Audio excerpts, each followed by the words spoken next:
I'm Mike J in your foxhole till I have a seat spin. Sit a pretty ass in this Benz behind a dark tent. You in the presence of extravagance. Settle down, Cuban link chillin'. Freezing on my textile, watch match my sentiments. How could you slumber like I gave you number coke in these quotes? Like I'm running numbers, styling with the Jews. Shot slam, hollow cars, busy chasing money, no time for the blues. Yo, what's good, YouTube? Shout out to all the fellow human beings out there, and thank you for tuning in to the Viewturistic YouTube channel. As always, we really appreciate you.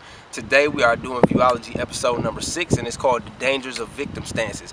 Before I go any further, I definitely want to introduce my brother to my left. This is author J. Koker, straight out of Racine, Wisconsin, by way of Chicago, Illinois. As you all know, I'm straight out of Milwaukee, Wisconsin, by way of Las Vegas, Nevada. To kick things off, we want to talk about what the word victim stance actually means. So I'm going to turn that over to Jay. When you hear the word victim stance, if you've never heard it before, if you've never seen it written down, if you just never heard that there was even a definition for a word called victim stance, what would be the first thing that would come to your mind to explain what victim stance means to you? First of all, I'd like to say I'm super excited. Peace out to all my fellow human beings.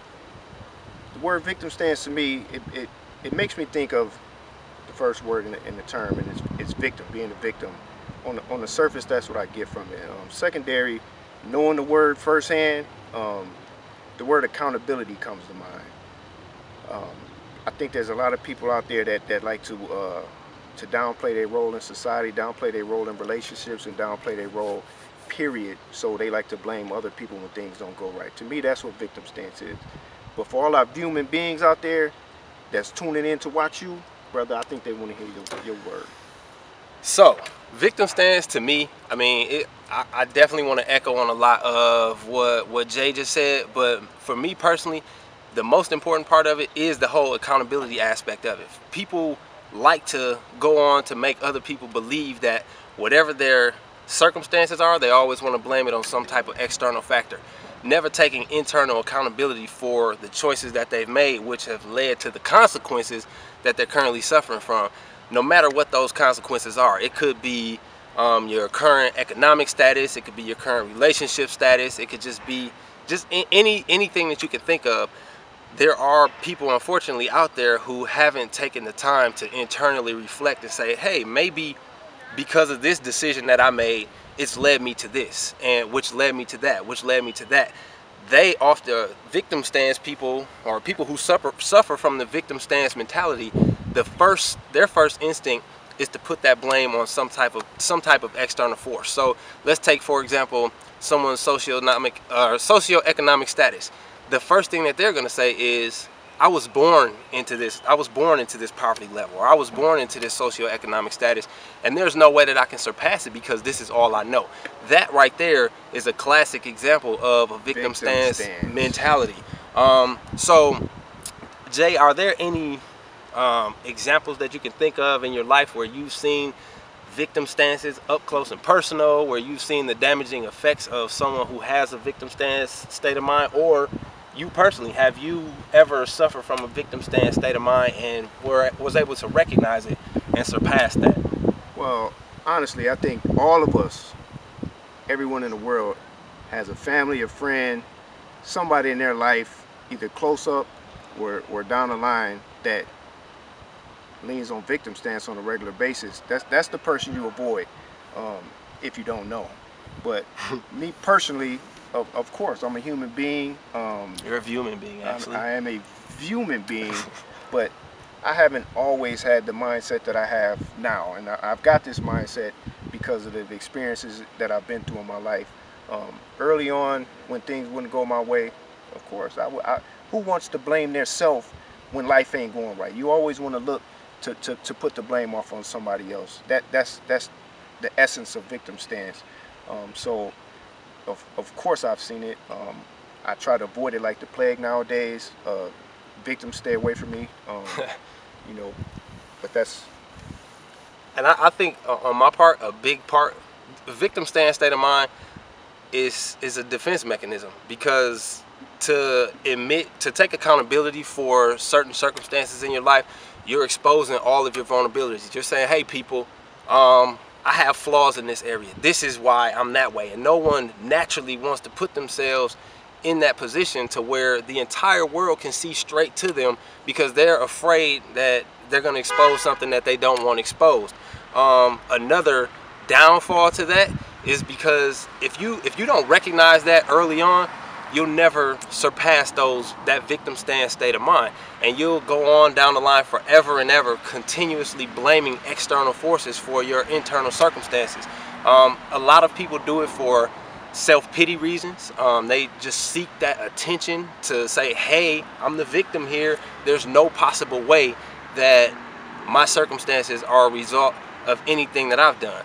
Another reason is people try to paint a certain perception of themselves to other people. And the best analogy that I want to use for this is imagine a completely run down house, just dirty, wood is rotten, the inside is all messed up and torn up, and you put a fresh coat of paint on that house because the people who drive past that house, they have no idea possibly of what that house looked like before it got that fresh coat of paint, and they have no idea of what's actually inside of that house. So if you have this pretty fresh coat of paint on the outside of the house, then the people driving past it are like, oh, that's a very beautiful house, where on the inside there's a lot of work to be done. You know, of many people, that's one of your trades as well, is construction. So I'm pretty sure you can find some beauty in that. I'm pretty sure, you know, figuratively and literally, you've seen circumstances like that where, you know, what pertaining to what we're talking to. But on a figurative level, do you know anyone, or have you seen anyone who has, you know, put on that persona to try to hide their circumstances by painting a certain perception of someone who they want people to believe that they are, that you know for sure deep down inside that they're actually not, and that's them essentially playing the victim stance role? Well, I'm not going to name people by name, but I would like to say that a good 80% of the people that I know, 80% of the people that I come into use victim stance on a regular basis. What I would like to share is how to escape victim stance, escape the victim stance role. And the word that comes to mind is my favorite word in the English language, and it's accountability. And I believe that if we all have a level of accountability, if we all apply accountability to our lives, then there's no room for victim stance. Victims are the people that you meet that you never want to see again. Me personally, when I build a good relationship with people, I want to continue that relationship. So I stay away from the victim stance role. Accountability, I try to apply accountability in my life, and I try to inspire all those around me to apply accountability in their life. You know right. Yeah, you definitely inspired me to do that. And I think another important part of accountability is once you take the initiative to take accountability for certain circumstances in your life, you can begin to build the blueprint to success. You can, you know, literally jot down a list of all your flaws, your strengths, your weaknesses, things that have gone wrong in the past that obviously you don't want to do again to avoid those same mistakes, and things that you know you need to improve on in the future. But people who play the victim stance role, they never get past that first step to do that. You know what I'm saying? Let me ask you a question.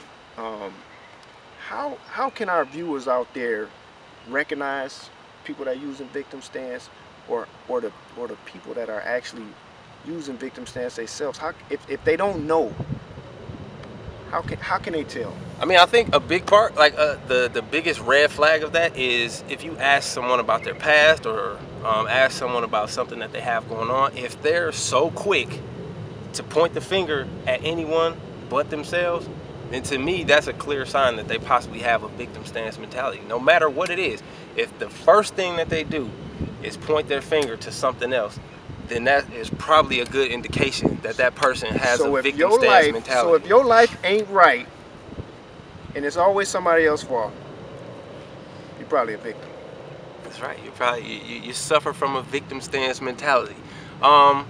I really appreciate this conversation that we had, man. I definitely got to get you back on another Viewology episode in the future. Thanks for coming out to Las Vegas to chop it up with me, sharing your views with our human beings out there on our Viewturistic YouTube channel. Once again, this was Viewology episode number 6. Please, please, please comment below. Send us those emails with more topics that you want us to discuss. Our Gmail address is jacob.joshua8488@gmail.com. Do not forget to like, comment, and subscribe to the Viewturistic YouTube channel. And until next time, which will be Viewology episode number 7, we will see you next time. Peace out. Yo, shout out to the people over at Milwaukee Home, back at the crib, Milwaukee, Wisconsin. I definitely appreciate the shirt. You could definitely be looking for me to cop some more threads from you soon. For all those viewers out there on the Viewturistic channel, don't forget to copy Milwaukee Home threads if you're representing the home team. Peace.